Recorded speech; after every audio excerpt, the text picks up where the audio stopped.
Hello everyone, welcome back. So today's episode is going to be a little bit different because, as you can probably see by the title, I realized I messed up.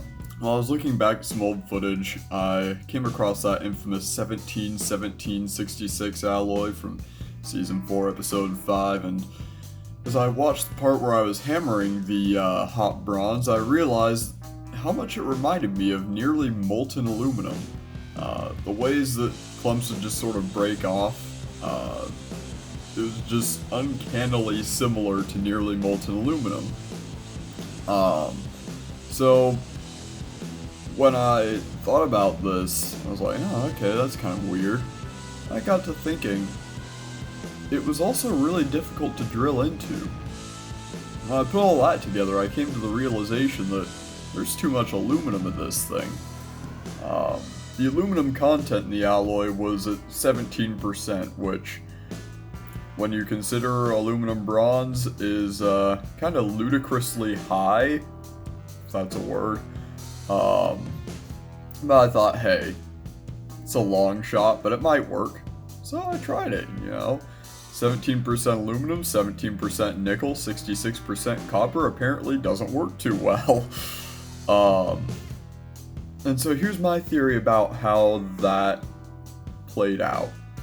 So, the mere introduction of aluminum made the copper harden considerably, but the excess of it caused weakness in the grain boundaries. So, pretty much the introduction of aluminum is what got the metal to be difficult to drill into at first, but then what also caused the stuff to clump off and fall off so easily is because the grain structure was weakened by the presence of aluminum in the grain boundaries.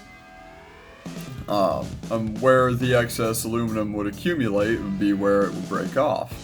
And I think what may have also contributed to the difficulty drilling is that when the aluminum did accumulate, it accumulated in very small quantities, and so when I was drilling into it, it would work harden almost instantly and add to the hardness of the alloy mixture, whatever you want to call it.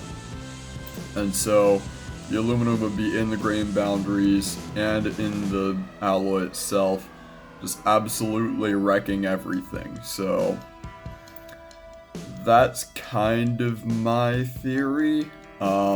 And also it would make sense because normally when you would heat something up that is aluminum and copper, aluminum bronze or something like that, you could hammer it with relative impunity, but this stuff, if you heat it up to a certain point, it just would fall apart almost instantly, and it just kind of made me wonder if the aluminum in the grain boundaries is melting before the rest of it even gets soft.